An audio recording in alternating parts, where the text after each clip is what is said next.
자, 지난 시간에 운동학에서 사용하는 4개의 정리에 대한 얘기를 시작을 했습니다. 그 중에 첫 번째 지난 시간에 얘기했던 게 이 벡터 미분 정리. 그래서 벡터가 미분할 때 어떤 벡터가 돼도 상관없다고 그랬습니다. 할 때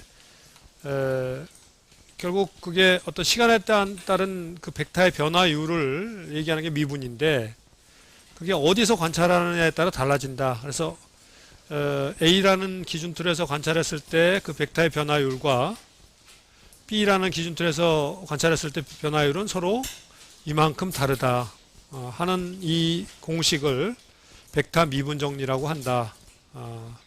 그래서 요 두 개의 서로 다른 요 기준틀, 그게 바로 여기 그 각속도에서 사용되죠. 요 A와 B가 이렇게 사용된다. 그래서 요만큼 달라진다. 이 정리를 사용할 때는 언제냐면은 이 U라는 벡터가 표시가 되기를 이 B 기준틀에 고정된 좌표계로 표시가 되게 되면은 요거 미분하기 쉽단 말이죠. 왜냐면은 그렇게 표시가 되면은 그 좌표계는 미분할 필요가 없어요. 그렇죠?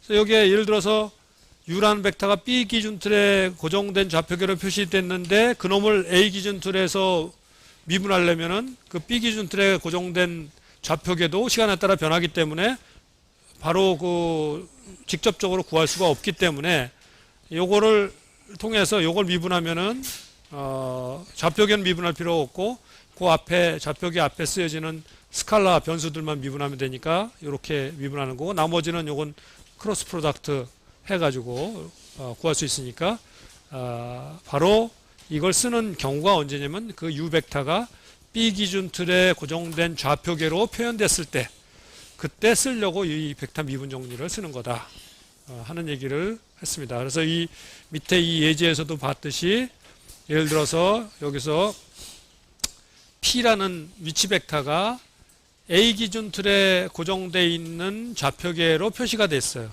이걸 N 기준틀에 대한 미분으로 구하는 게 이게 바로 P점의 N에서 관찰한 P점의 속도인데, N 기준틀에 대해서 미분하려면 이놈이 R만 변하는 게 아니라 A1도 변하기 때문에 직접 미분할 수가 없기 때문에 A 기준틀에서 미분한 걸로 하고 요만큼 더해주는 걸로 바꿔주는 거다.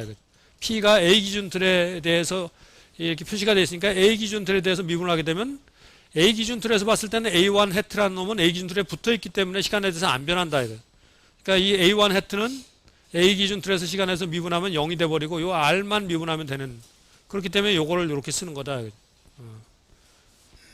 이걸 N 기준틀에서 미분을 하게 되면은 관찰하면 변화율을 R도 변화하지만 A1도 N 기준틀에 대해서는 변하지만 A 기준틀에서 관찰하면은 R만 변하기 때문에 요렇게 미분하고 요걸 더해줌으로써 이거 값을 구하는 거다. 그게 바로 요 벡터 미분 정리에서 사용되는 가장 핵심적인 그런 내용이다 하고 얘기를 했어요. 그래서 예를 들어서 여기서 속도가 또 이렇게 A 기준틀에 고정되어 있는 좌표계 A1, A2S로 표시가 되면은 이거 미분하려고 해도 P점에 N에서 관찰한 가속도를 갖다 구하려면 얘를 미분해서 N에 대해서 N 기준틀에서 시간에 대해서 미분해야 되는데 이게 A1, A2에 대해서 되어 있으니까 역시 이거 미분하려고 그러면 역시 마찬가지로 벡터 미분 정리를 갖다가 A 기준틀에 대해서 미분하는 걸로 한번 하고 요만큼 더해주면 된다 하고 이렇게 진행이 됐었죠. 그래서 그 사항이 지난 시간에 마지막에 했었던 내용입니다.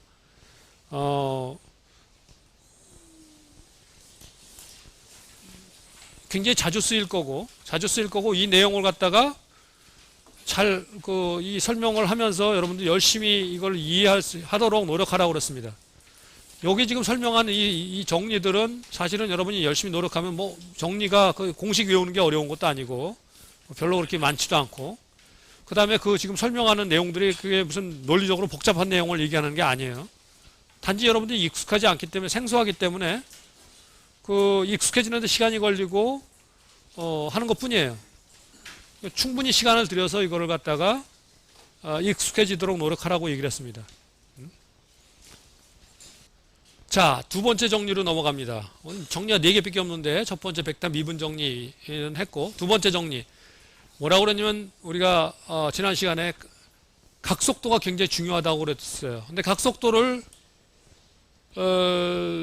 속도와는 달리, 속도는 위치를 미분해서 또는 변위를 미분해서 했는데 각속도는 각변위 미분해서 구할 수 있는 게 아니다. 각변위는 벡터가 아니다. 얘기했어요. 그래서 정의를 아예 새로 해야 되는데 그거는 학부 범위에 벗어나기 때문에 정의는 안 배우고 학부에서는. 그렇지만 각속도가 굉장히 중요하기 때문에 그걸 구하는 방법을 배워야 되죠. 그 얘기가 여기 나오는 겁니다. 이게 유일하게 여러분이 각속도를 구하는 정리입니다. 3차원 공간에서 운동을 하는 어떤 강체의 각속도를 구하는 정리. 이거는 뭐냐면은 A에서 관찰한 C 강체의 각속도는 A에서 관찰한 B 강체의 각속도 더하기 B에서 관찰한 C 강체의 각속도에서 여기 B가 이렇게 브릿지로 연결되는 걸 볼 수 있어요. 브릿지로. 이걸 한 번 더 연결하면 이렇게 되죠. A에서 B, B에서 C, C에서 D 하면 A에서 D가 된다. 뭐 계속 반복할 수 있어요. A에서 A1에서 A2, A2에서 A3 해가지고 쭉 해서 AN까지 가면은 A1에서 AN 이렇게 N번 반복할 수도 있어요. 이 식을 우리가 일반적인 이 식을 각속도 덧셈 정리라고 얘기를 합니다. 각속도 덧셈 정리. 실질적으로 여러분 이 식을 제일 많이 쓰죠. 이걸 제일 많이 쓰게 될 겁니다. 자, 이 정리의 내용을 설명하기 위해서 이 밑에 예제를 하나 보여주고 있습니다. 예제를. 이 예제에서 여기 막대기가 하나 있어요. A라고 생긴 막대기가 있고 여기 프로펠러처럼 돌아가는 또 B라는 강체가 하나 있어요. 강체가 두 개 있고 이 A 강체는 그라운드에 고정된 틀에 N이라고 표시됐죠. 요 A1, A3 햇 방향으로 핀 조인트에 끼워져서 얘가 A2 햇 방향으로 A2 햇 방향으로 핀 조인트에 끼워져서 얘가 이렇게 A2 햇 방향으로 돌고 있어요. 그래서 이게 A2 햇 방향으로 돌아가는 각도를 베타라고 했고 B는 A에 대해서 A1 햇 방향으로 돌고 있어요. A1 햇. 그래서 그쪽으로 도는 각도를 알파라고 했어요. 알파. 자, 그러면은 A의 N에서 관찰한 A의 각속도는 이게 베타가 각도니까 베타 다트 방향은 A2 햇이죠. 항상 A2 햇이 안 변해요. 안 변하죠. 방향. 회전하는 방향이 항상 A2 햇 방향이. 그 다음에 A에서 관찰한 B의 각속도는 알파 다트의 방향은 항상 A1 헤트 방향이죠. 안 변해요. 얘가 움직여도 항상 이 A1, A2, A3는 이 A에 붙어 있는 좌표계라고 그랬잖아요. 소문자 A1, A2, A3 헤트 이렇게 쓰는 거는 요 A에 붙어 있을 때 이렇게 쓴다. 이렇게 얘기했습니다. 지난 시간에. 그래서 여기 표현된 것처럼 A의 각속도, N에서 관찰한 A의 각속도는 베타 닷 A2고 A에서 관찰한 B의 각속도는 알파 닷 A1이에요. 그러니까 얘 더하기 얘 하면은 NA, AB 이렇게 되니까 NB가 되는 거죠. NB. 그래서 요 두 개 더해 놓은 놈이 바로 N에서 관찰한, 그라운드에서 관찰한 이 B의 각속도 이렇게 구해진다 하는 이 정리를 바로 이걸 각속도 덧셈 정리라고 얘기를 한다. 굉장히 쉬워요. 쉬워. 근데 이 얘기를 하다 보면은 많은 학생들이 그거 굉장히 직관적으로도 이해가 됩니다. 그럴 것 같은데요. 그렇게 얘기를 해요. 근데 그게 직관적으로 이해가 되면은 이것도 직관적으로 이해가 되는지 한번 살펴볼 필요가 있어요. A에서 관찰한 C의 각가속도하고 A에서 관찰한 B의 각가속도, B에서 관찰한 C의 각가속도 이렇게 더하면 얘가 될까? 이게 직관적으로 이해가 된다는 사람은 아마 이것도 그럴 것 같다고 생각할 개연성이 높아요. 근데 사실은 얘는 같지가 않습니다. 같지가 않아요. 이게 같아지는 경우는 언제만 같아지느냐면 A, B, C가 다 같은 평면에서 운동을 하고 있는 평면 회전 운동할 때, 같은 평면에서 회전 운동할 때는 이게 같아져요. 그렇지만 공간에서 회전 방향이 달라지는 경우에는 이거 성립하지 않습니다. 일반적으로 성립하지 않아요. 그래서 이거는 각 가속도는 덧셈 정리 성립 안 한다. 각속도만 덧셈 정리 성립한다 이거죠. 이 덧셈 정리에 대한 증명은 여기 여러분들한테 제공은 안 돼 있습니다. 증명이 만일에 여러분 중에 공부하다가 이 동력학이 특별히 재미있다. 증명도 좀 내가 좀 보고 싶다 하는 사람이 있으면 나한테 개인적으로 얘기하면은 증명이 나와 있는 책을 증명이 그렇게 어려운 게 아닙니다. 증명이 그렇게 어려운 건 아니에요. 근데 여기서 증명을 다루지 않는 거는 여러분들한테 중요한 건 요 정리를 잘 이해하고 사용할 줄 아는 게 중요하지 뭐 증명하는 것 자체가 중요하진 않아요. 증명하는 건 여러분들이 아예 이런 이쪽 방향의 다이내믹스에 아예 그 전문가가 되겠다. 쪽에 전문적인 저게 되겠다 하면은 그때는 그런 증명도 할 줄 알아야 되고 하지만 사용하는 입장에서는 그렇게 학부 수준에서는 이 증명까지 그렇게 할 필요는 없어요. 그래서 여기 지금 소개는 안 하고 있습니다. 다 증명되어 있는 겁니다. 이게 왜 성립하는지. 이 정리를 각속도 덧셈 정리라고 하고 굉장히 중요한 정리입니다. 왜? 각속도는 이 운동학에서 가장 핵심적인 운동 변수인데 이걸 모르고는 아무것도 못 구해요. 딴 걸 못 해요. 각속도부터 먼저 무조건 구해야 되는데 그렇기 때문에 각속도를 꼭 구해야 되기 때문에 이 중요한 거고 각속도 구하는 방법은 유일하게 이 정리밖에 없는 거예요. 지금 여러분들이 배운 거는. 자, 두 번째 정리가 끝났고 세 번째 정리로 넘어갑니다. 이 세 번째 정리는 여러분들이 실제로 운동학 문제를 풀게 되면 가장 많이 쓰게 될 정리입니다. 이 세 번째 정리에는 두 개의 식이 존재합니다. 하나는 속도와 관련된 식, 하나는 가속도와 관련된 식, 이렇게 두 개의 식이 등장하는데 여기 보면은 동일한 강체 위에 B라는 강체에 P점과 Q점이 붙어 있어요. P와 Q는 B에 속한 점이에요. 그러니까 붙은 점이에요. 이럴 때 P점의 속도와 Q점의 속도 사이의 관계식, P점의 가속도와 Q점의 사이의 그 가속도의 관계식, 이거를 적어 놓은 게 바로 이 두 식이에요. Q점의 속도와 P점의 속도는 요만큼 차이가 난다. 여기서 R은 P에서 Q까지의 벡터를 얘기하는 거죠. Q점의 가속도와 P점의 가속도는 요만큼 차이가 난다. 이 얘기입니다. 이 두 식을 아마 운동학 문제 풀다 보면은 거의 한 70% 정도는 이 두 식을 사용하게 됩니다. 두 식을 사용하게.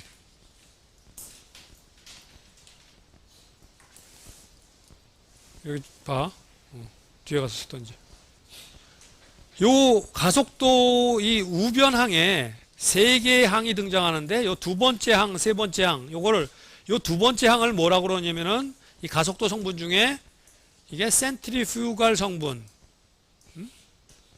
그래서 구심 가속도 성분이라고 얘기를 하는 거고 요 세 번째 항을 요거 탄젠셜 성분이라고 보통 얘기를 많이 합니다.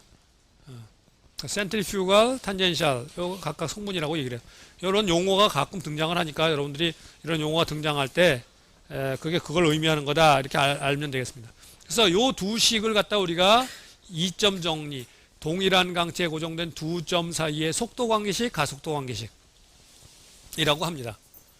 여기서 이거 관련해서 가장 여러분이 주의해서 봐야 될 점은 뭐냐면은 여기 P와 Q는 이 B에 고정된 점이라는 점이에요. 이점 정리, 이 정리를 갖다가 그냥 약해서 이점 정리라고 앞으로 부르겠는데 이점 정리라고 해서 이 점이 아무 두 점이나 되는 게 아니에요. 아무 두 점이나.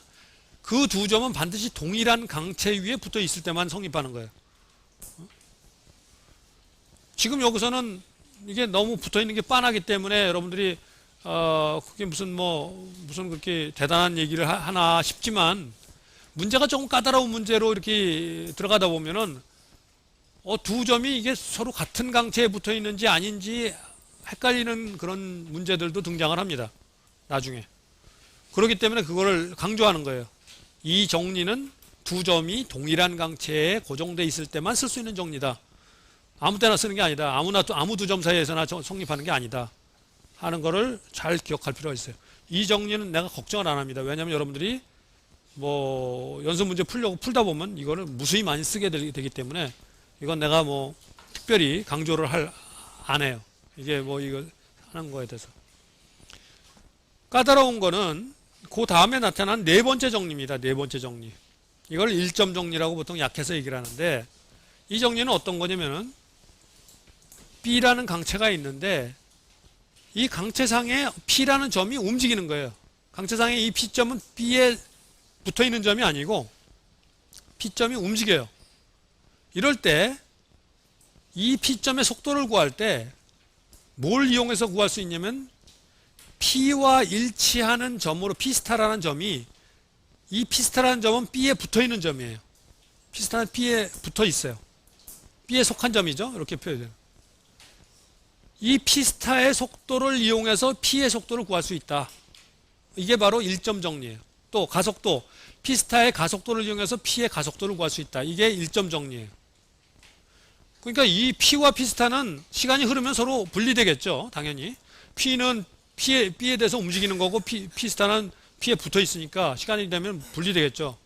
분리되겠죠. 그래서 이 정리가 성립하는 거는 그 어떤 한 순간 성립하는 거예요. 순간.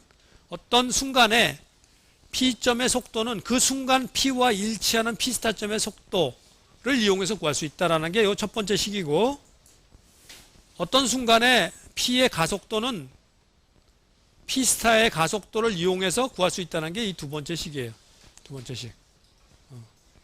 자, 이 식을 보면은 P의 속도는 P스타의 속도와 얼마만큼 차이가 나느냐면 요만큼 차이가 난다고 써 있는 거예요. 요만큼. 뭐냐면 B에서 관찰한 P의 속도만큼 차이가 난다. 이게 일점 정리의 속도 관계식이에요. 일점 정리의 가속도 관계식은 A에서 관찰한 P의 속도와 A에서 관찰한 P스타의 속도의 차이는 요만큼 난다. 근데 요 위하고 달리 여기서는 B에서 관찰한 P의 가속도만 있었는데 여기에 더 붙어요. 요 항을 갖다 우리가 뭐라 그러면 이게 코리올리 성분이라고 그래요. 요 끝에 S가 있지만 묵음이 돼서 그냥 코리올리, 사람 이름입니다. 코리올리 성분이라고 얘기를 합니다. 그래서 대문자가 이렇게 나와요.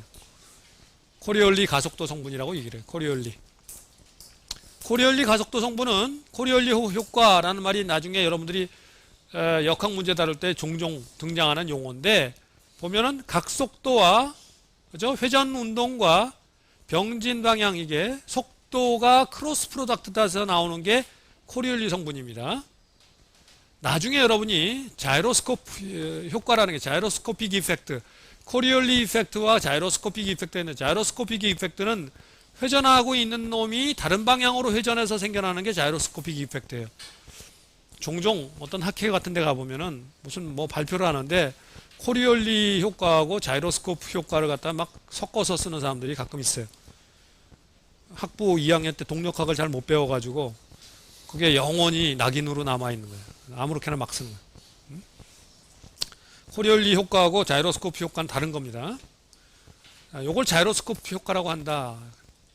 자, P점이 B에 대해서 자유롭게 움직여도 이 식들은 다 성립하는 거지만, 이 식이 유용하게 쓰인다는 건 언제냐면 바로 P스타, 요걸 알고 있을 때 요 P가 B에 대해서 어떻게 움직이고 있는지를 알아야 이걸 구할 수 있잖아요.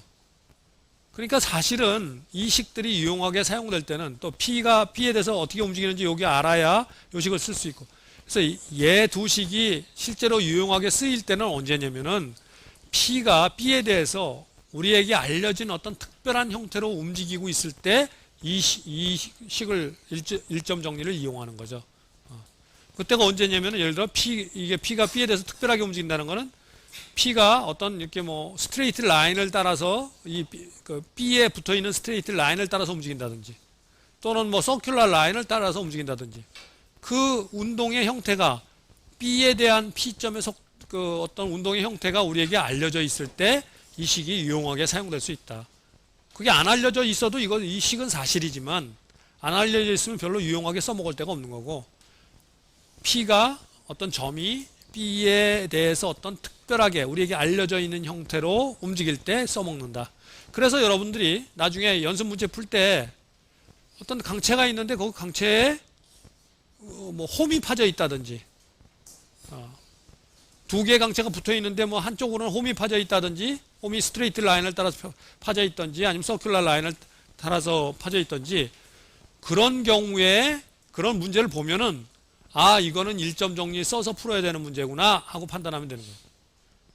일점 정리 써서 그런 문제를 일점 정리 안 쓰고 풀 수 있는 방법이 있긴 하지만, 그건 그 방법은 뭐냐면 일점 정리가 유도된 그 과정을 거쳐야 되는 거예요. 그러니까 현실적으로 불가능하죠. 일점 정리 자체도 잘 못 쓰는 사람이 일점 정리가 유도된 과정을 거쳐서 푼다는 것은 더 난감한 얘기이기 때문에 실제로 여러분이 문제를 봤더니 어떤 홈이 파져 있다. 그럼 무조건 일점 정리 써서 풀어야 된다. 그거 안 쓰면 절대 안 풀린다. 라고 생각하면 돼요. 절대 안 풀린다. 공연히 그런 홈이 파져 있는 문제를 딱 놨는데 공연히 이점 정리 여러 번 정신없이 쓰다 보면 어떻게 혹시 풀리지 않을까? 그런 미련한 생각을 절대 하지 말라. 그런 미련한 생각을. 분명히 얘기했지만 그런 홈이 파져 있는 문제 나오면 무조건 일점 정리 써야 된다. 자, 보통 학생들이 이 정리 쓰는 문제를 되게 까다롭게 생각을 해요. 이거를. 익숙하지가 않고. 이 위에 나온 이점 정리는 하도 많이 써가지고 얘는 아주 익숙해서 이거 쓰는 데는 별 문제가 없는데 요거 쓸 때는 까다롭게 생각합니다. 근데 사실은 일점 정리 쓰는 문제는 항상 그 형태가 아주 상투적으로 정해져 있어요. 맨날. 거의 똑같은 문제가 반복됩니다. 이거는. 그래서 이 문제가 난다 그러면은 무슨 새로운 문제가 나올 게 별로 없어요. 거의 똑같아요. 그래서 오히려 이 문제가 나는 게 이거를 공부를 어느 정도 한 사람한테는 나는 게 굉장한 기회가 되는 거죠. 기회가 돼. 왜? 이 문제는 많이 틀려요. 이거 틀리는 사람 별로 없습니다. 이거 많이 틀려요. 근데 사실 알고 보면 굉장히 맨날 똑같은 적용이다. 그러니까 이거 잘 익혀둬라. 물론 이거 잘 쓰게 되면은 여러 가지로 또 더 아주 우리가 알기 힘들었던 내용들을 이거 잘 써서 풀 수 있는 문제들이 굉장히 많이 있습니다. 많이 있는데 보통 일점 정리 써서 뭐 속도 구해라, 가속도 구해라 이런 홈 파져 있는 문제들은 대부분 한 가지에 대해서 풀 줄 알면은 그 다음에 다른 거 풀 때는 맨날 똑같아요. 그래서 이게 여러분이 생각할 때 항상 처음 봤을 때 어렵게 느껴지면 그 다음에 에이 이게 어려운데 쉬운 거부터 하지 하면서 이거 그냥 넘어가고 그래가지고 끝까지 어렵게 남으면은 그럼 손해보는 겁니다. 나중에. 조금 어려워 보이는 것들을 갖다가 확실하게 이해하고 넘어가도록 하세요. 그러면 그게 여러분들한테 큰 기회가 될 수 있을 테니까. 자, 지금 그래서 4개 정리를 다 배웠습니다. 다 배웠어요. 자, 2점 정리 이해를 위해서 여기 아주 간단한 예제를 하나 놨습니다. 여기 막대가 5점에 여기 핀 조인트를 끼워서 얘가 회전하는 거예요. 회전. 이 막대 A가 그라운드에 여기서 핀 조인트를 끼워서 이렇게 평면 회전 운동해요. 이 각도가 세타. 이 A에 붙어 있는 좌표계가 A1, A2 햇. 자, 그러면 각속도는 이 평면의 수직인 방향이니까 A3 햇 방향이죠. 그리고 각도가 세타니까 세타 닷 A3 햇이 A의 각속도죠. 각가속도는 물론 이거 한 번 더 미분하면 되니까 A3 햇은 안 변하죠. A3 햇은 안 변하니까 시간에 대해서 평면의 수직인 거는 세타 더블 닷 A3 햇. O에서 P까지의 요 벡터는 RA1 햇 이렇게 표시할 수 있죠. 그래서 여기까지 요 길이가 R이라고 하면은 R은 여기서 이게 P 스타가 여기 붙어 있는 점이니까 R은 고정된 값입니다. A1 햇은 항상 이쪽 방향이죠. O에서 P 스타를 향하는 방향 요거 A1 햇. 자, 이때 P점의 속도를 구해라. 그러면은 이 강체 위에 속한 점으로 내가 속도 아는 점이 없나? 5점 알잖아요. 5점은 속도가 0이에요. 아는 놈을 이용해서 이놈 속도 구할 수 있다. 2점 정리. 속도 관계식.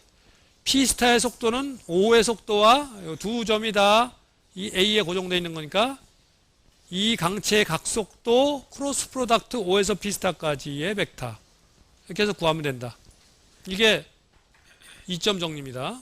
뭐 이 정리는 앞으로 여러분들이 하도 많이 쓸 거니까 뭐 길게 설명 안 하겠어. 내가 설명을 많이 안 해도 저절로 대부분 다 동력학을 조금이라도 공부한 사람들은 대부분 익숙해지게 마련이니까. 자, P스타점의 가속도는 역시 마찬가지로 5점의 가속도 알잖아요. 5점의 가속도는 고정된 점이니까 0이니까. 그 다음에 요 센트리퓨갈 성분, 가속도 성분, 그 다음에 탄젠셜 가속도 성분. 그죠? 그래서 오메가 A하고 알파 A 앞에서 다 구했으니까 다 집어넣어서 계산하면 이렇게 된다. P 스타점의 가속도도 5점의 가속도 이용해서 2점 정리 가속도 관계식 이용해서 쉽게 이렇게 풀 수 있다. 이런 얘기. 이런 쉬운 문제를 풀려고 이 2점 정리가 나온 건 아니에요. 여기서 이게 소개되고 있는 이유는 뭐냐면 여러분들한테 2점 정리가 어떻게 적용되는지 그거를 이해를 돕기 위해서 이런 쉬운 문제를 이용하는 것 뿐이지 이런 쉬운 문제 풀라고 하는 건 아닙니다. 이건 뭐 이거 몰라도 다 그냥 눈으로 봐도 대충 피스타의 속도가 r세타다 이렇게 되겠구나 보면 알잖아요. 이게 되면 얘가 이리 회전하니까 이쪽으로 이렇게 움직일 거 아니에요. 이게 A2 햇 방향으로 길이가 이게 r이고 세타 닷으로 움직이면 r세타 다시에다가 A2 햇 그냥 직관으로도 금세 알 수 있잖아요. 또 가속도도 마찬가지죠. 가속도 성분은 이쪽 탄젠셜 성분이 있는가 하면 이쪽 방향 센트리퓨갈 성분 있죠. 센트리퓨갈 성분이 여기에 r세타다 자승이라는 거 여러분이 이게 A1이 이쪽이니까 이쪽으로 가속도 성분 구신 가속도 성분이 r세타다 자승만큼 있다는 거 여러분 그냥 하도 많이 고등학교 때부터 배워서 알잖아요. 그리고 탄젠셜 성분은 r세타 더블 다시고 그래서 뭐 그 결과 자체를 얻는 거는 뭐 직관으로도 얼마든지 얻을 수 있지만 이 정리가 어떻게 적용되는지를 보여주기 위해서 이런 쉬운 예제를 동원하는 겁니다. 자, 두 번째 예제는 1점 정리 설명하기 위해서 쉬운 예제가 여기에 등장을 하는데 이 예제에서는 P점이 이 막대의 길이 방향으로 움직이고 있는 겁니다. P점이. 그러니까 길이 방향으로 홈이 있다고 생각하면 되죠. 움직일 때 이 P점의 속도를 구해라. 이런 얘기입니다. 그럼 이 1점 정리에 의하면 P점의 속도는 P스타점의 속도, P스타점은 이 P와 일치하는 점이라고 그랬죠? 일치하는 점으로서 A에 속한 점이라고 했어요. 더하기 A에서 관찰한 P의 속도, 이렇게 된다고 그랬죠. 자, P스타점은 여기 붙어 있는 점이니까 P스타점의 속도는 5점의 속도로부터 그냥 구할 수 있죠. 그게 앞에서 구했던 거. 그죠? P스타점의 속도는 r세타.a2라고 그래서 앞에서 그냥 구했어요. 자, A에서 관찰한 P의 속도. 이건 우리가 좀 볼 필요가 있죠. A에서 관찰한 P의 속도. 만일 여러분이 관찰자로서 이 A 위에 올라타고 있다면은 P점의 속도는 항상 여기에 이 길이가 그 변화율은 크기의 변화율은 r 다트가 되겠죠. 여기서부터 r 다트. 여기 벡터 표시가 쓸데없이 들어갔네요. 여기서부터 여기까지 길이가 r이네.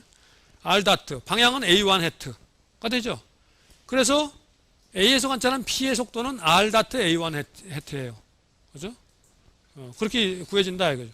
이 막대가 움직인다고 해서 뭐 이게 막대가 이렇게 움직인다고 해서 이 A에서 관찰한 P의 속도가 변하지는 않죠. 왜? 막대 위에 관찰자가 올라타고 있으니까 막대가 돌아가는 건 관찰자는 몰라요. 자기도 똑같이. 마치 여러분이 지구가 돌아가는 걸 못 느끼고 있듯이. 똑같은 거예요. 그래서 R 다트 A1이 바로 A에서 관찰한 P의 속도다. 요거 잘 이해하고 있어야 나중에 여러분이 이거 적용할 수 있는 겁니다. 잘 이해하고 있어야. 멍하니 듣고 있다가 나중에 혼자서 공부하려는 사람들이 있어요. 혼자서. 설명해 줄 때는 멍하니 듣고 나중에 혼자서 열심히 해가지고 이제 시험 때가 되면 열심히 해서 그때 이제 시험이 다가왔으니까 뭐 그렇게 공부를 이제 하는 게 습관이 돼 있는 사람들이 있어서 그렇게 계속 하는데 그건 시간을 훨씬 더 많이 들이죠. 왜냐면 설명해 주고 있는데 그때 안 듣고 자기 혼자서 나중에 혼자서 이해하려고 애를 쓰는 아주 현명하지 못한 방법입니다. 현명하지 못한 방법.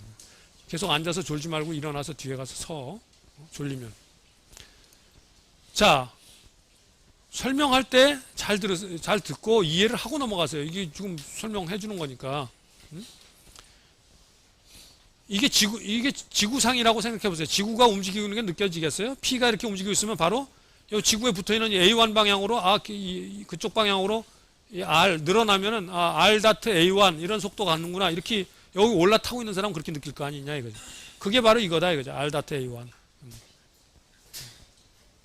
자, 가속도식도 마찬가지. P의 가속도 구해라. 그러면 P 스타점의 가속도는 앞에서 구했고 요거 구해진 거고 A에서 관찰한 P의 가속도를 구해야 되는데 A에서 관찰해보면은 이러면 가속도가 어떻게 되냐? 방향은 항상 A1 방향이고 여기 올라타서 보면은 그러면 크기는 R 더블 다시 돼버리겠죠. R 더블 다시. 그래서 요 두 번째 항이 바로 여기 R 더블 닷 A1 해트예요. R 더블 닷 A1 해트.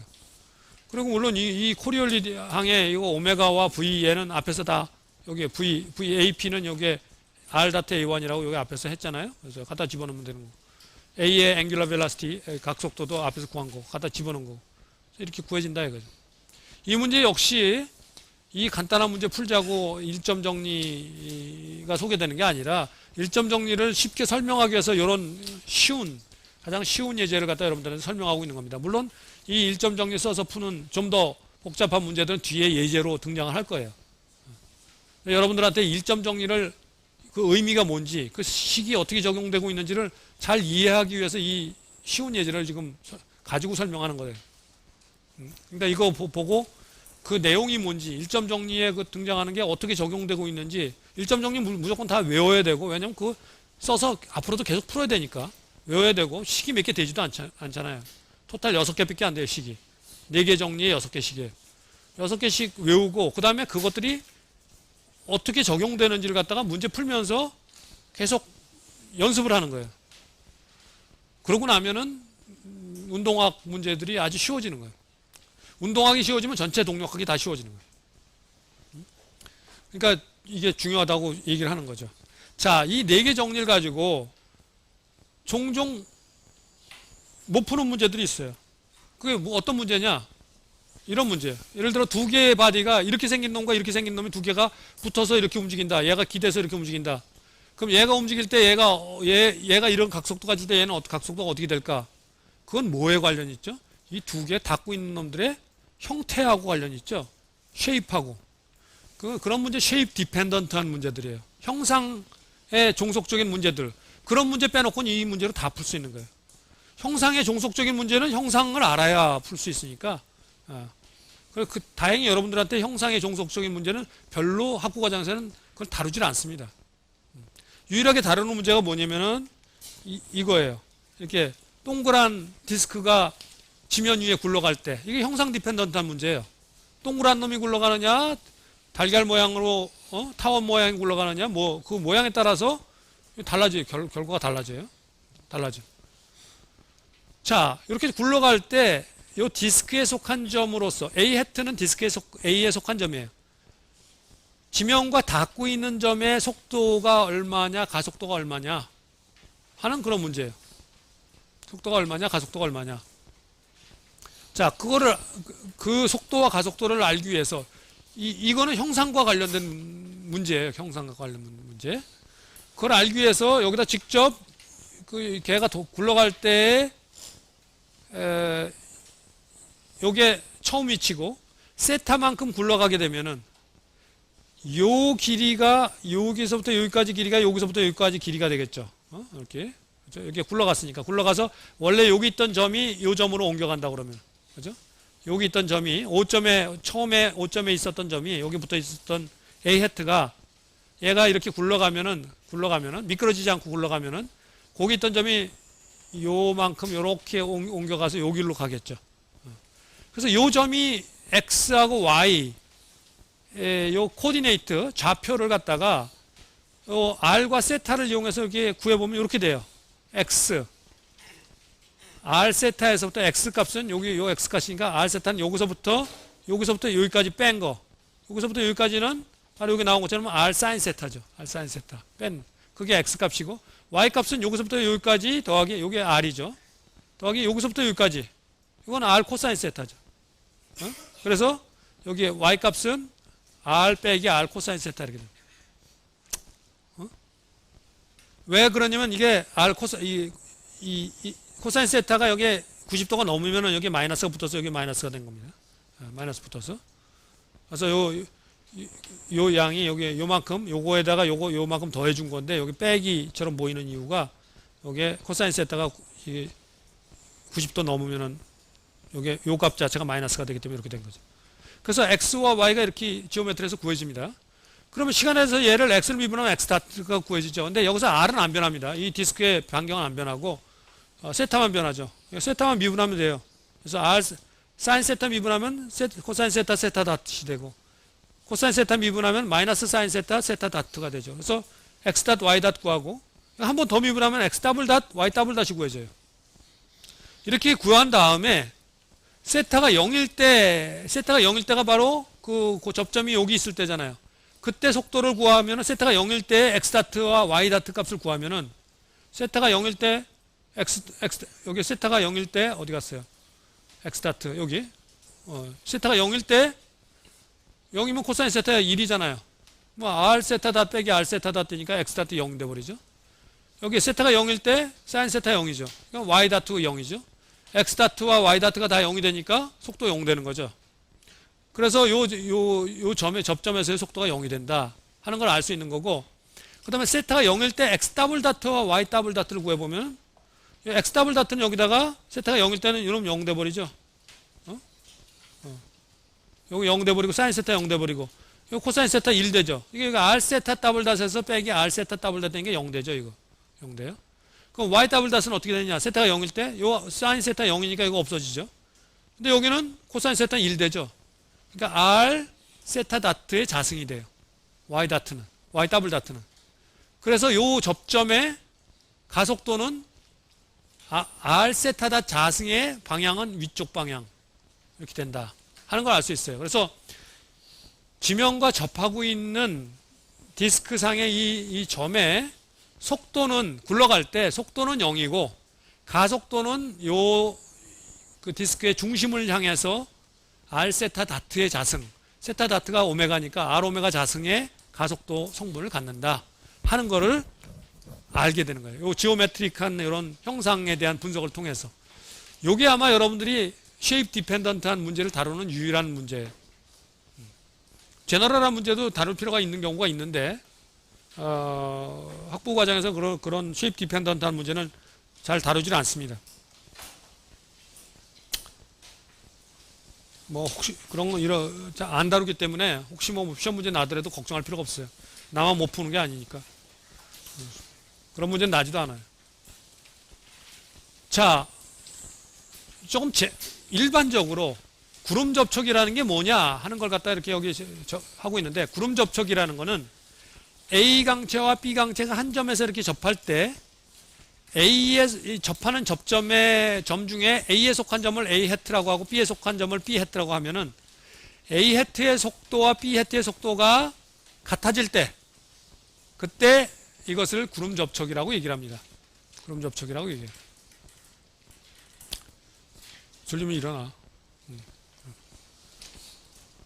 같아지는 거를 구름 접촉이라. 그러면 A 해트와 B 해트가 속도가 같아지면 A 해트와 B 해트의 가속도도 같아질지 모르겠다 이런 생각이 드는데 가속도는 안 같아집니다.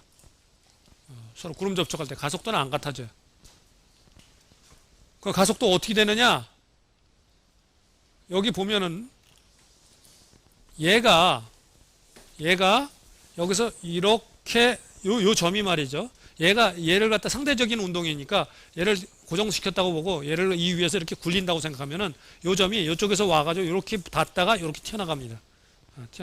요 선을 갖다 우리가 사이클로이드 선이라고 그래요. 사이클로이드 선.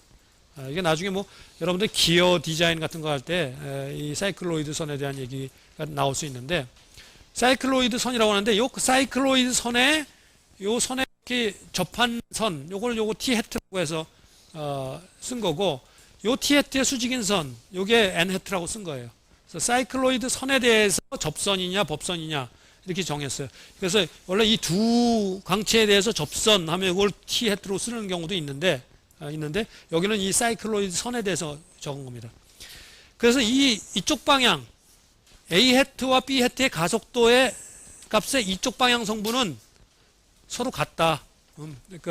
뒤에 보면은 가속도 성분이 서로 같다. 달라지는 건 뭐만 달라지느냐? 이 T 해트 방향의 성분이, 가속도 성분이 A 해트 점과 B 해트 점의 가속도 성분은 이 T 해트 방향으로만 달라진다 하는 게 구름 접촉에 의한 결과예요.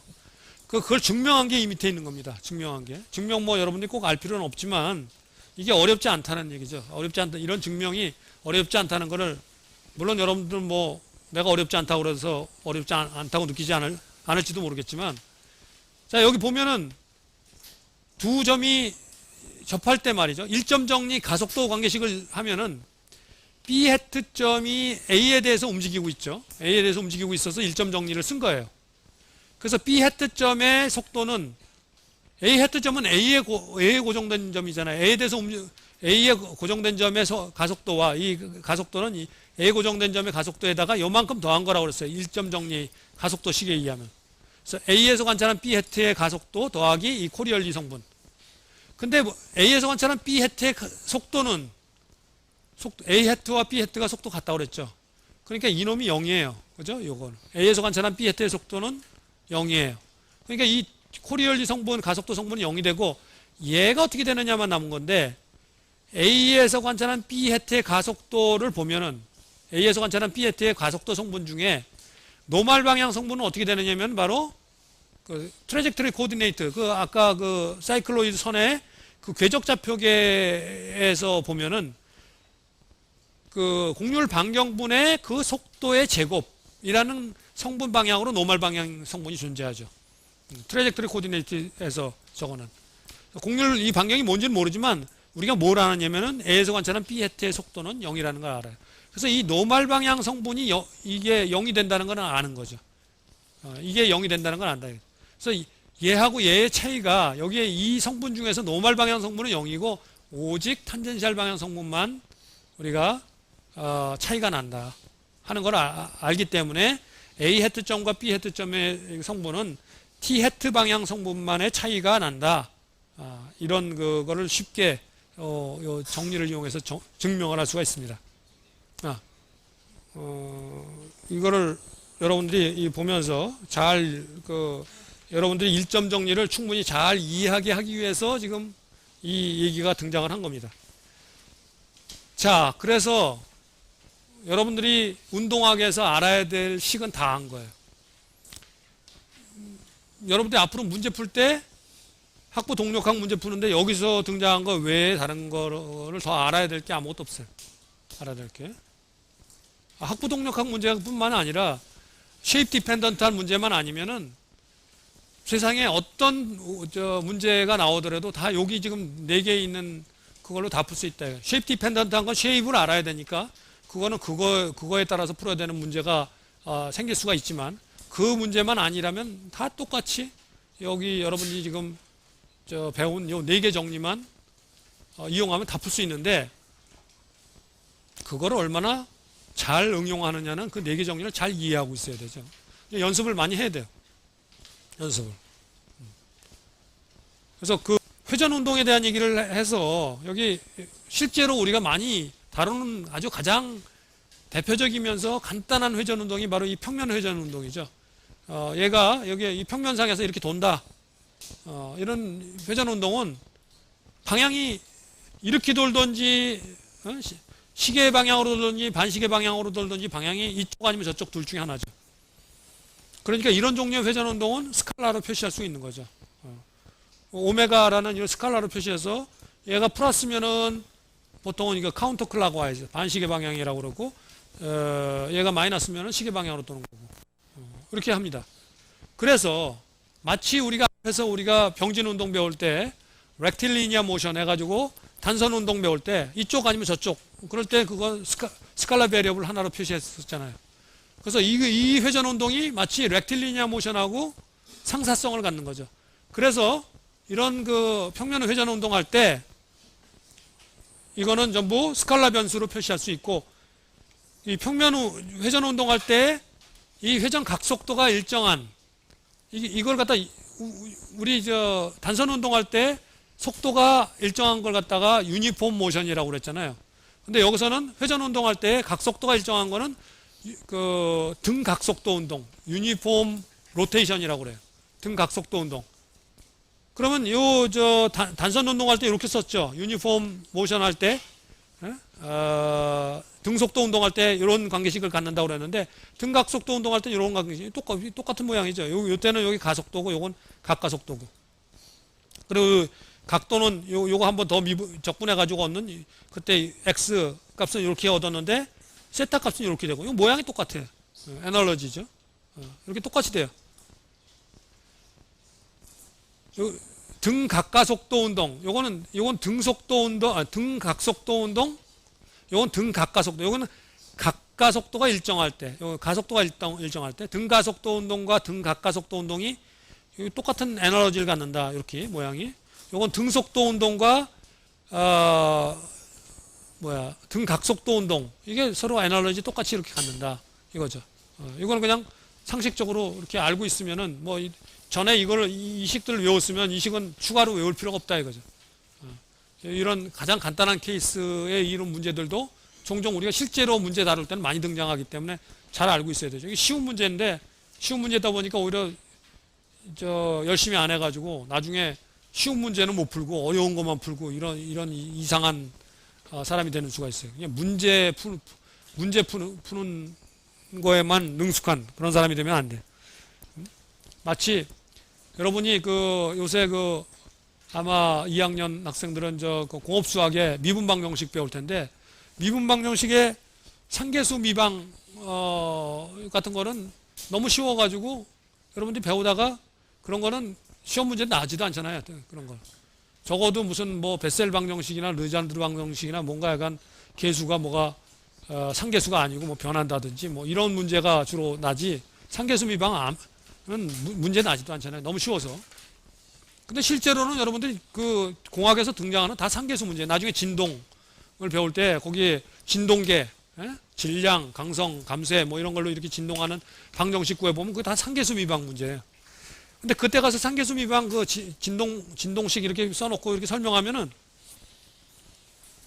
이렇게 눈초리를 보면은 저런 새로운 게 있었나 하는 눈초리로 바라보는 사람들이 많아요.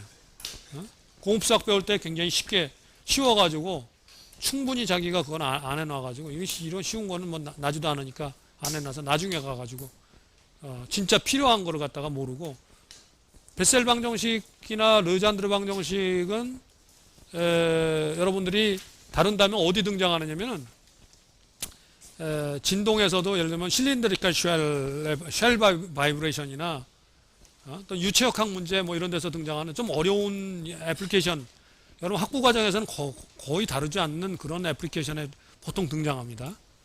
베셀 방정식은 결국 나중에 필요해요. 여러분이 높은 경지까지 가려면 그 베셀 방정식 푸는 거나 르잔드르 방정식 푸는 게 다 필요한데, 보통 일반적인 많이 쓰는 엔지니어링에서는 그런 것까지 안 가고 상계수 미방이나 제대로 풀 수 있으면은 되는데, 상계수 미방도 잘 나중에 설명하다 보면 잘 모르는 사람들이 투성이에요. 기초를 쉬운 것은 물론 잘 알고 지나가야 돼. 이게 쉬운 얘기 하는데, 쉬운 얘기라고 해서 그냥 너무 가볍게 여기고 이해를 충분히 안 하고 넘어가면 안 된다. 쉬운 거는 물론 확실하게 이해하고 넘어가야 되죠. 그 점을 잘 적용할 필요가 있다. 자, 그래서 이론적인 내용은 여기까지 설명이 다 끝났고, 여러분 다음 주에는 그 문제 풀이하는 거를 갖다 쭉 보여줍니다. 어떻게 여러분 책에는, 교과서에는 그 비슷한 문제들이 풀려 있는데 조금 다른 방식으로 다 풀려져 있어요. 그러니까 그거하고 비교해 가면서 한번 보세요. 이번 주에 여러분들한테 내가 이렇게 제시했던 그런 노테이션들과 그런 정리들을 이용해서 그 문제들을 풉니다. 다음 주부터. 그래서 걔네들을, 이 정리들을 이용해서 어떻게 푸는지를 보여줘요. 전부 보여줘요. 그 보면서 그 익숙해지라고 하는 거고, 거기에 더해서 여러분이 스스로 연습 문제들을 10n+7 문제들을 풀면서 여러분 걸로 만들어야 돼요. 이거를 잘 이해하면은 동력학 굉장히 쉬워지는 거고, 동력학 쉬워지면 여러분 기계공학에서 아주 중요한 한 부분을 갖다가 기초를 아주 단단하게 만드는 거예요. 동력학 모르면 질문 있습니까?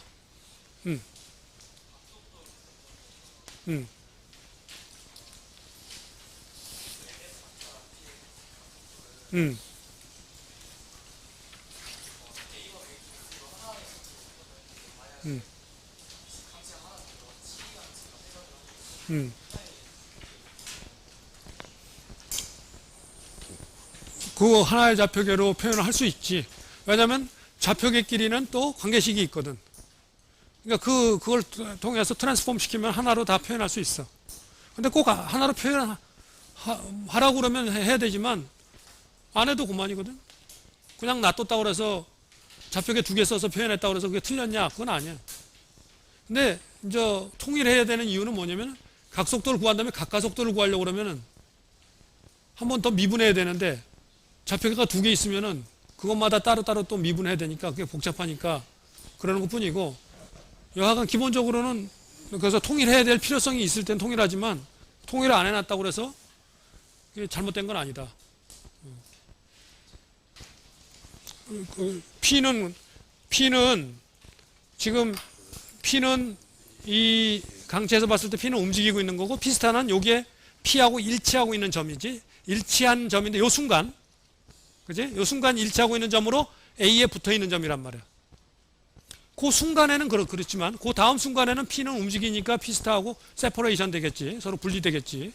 그러니까 우리가 여기서 구하는 이 속도나 가속도라는 건 그 순간의 속도, 그 순간의 가속도를 구하고 있는 거야. 계속 모든 타임 프레임에서 그렇게 구해지는 게 아니라 어떤 한 순간, 그걸 구하는 거야.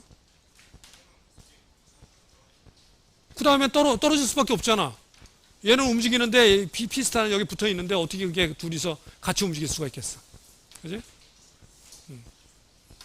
지금도 역시 마찬가지. 이로 하겠습니다. 수고했습니다.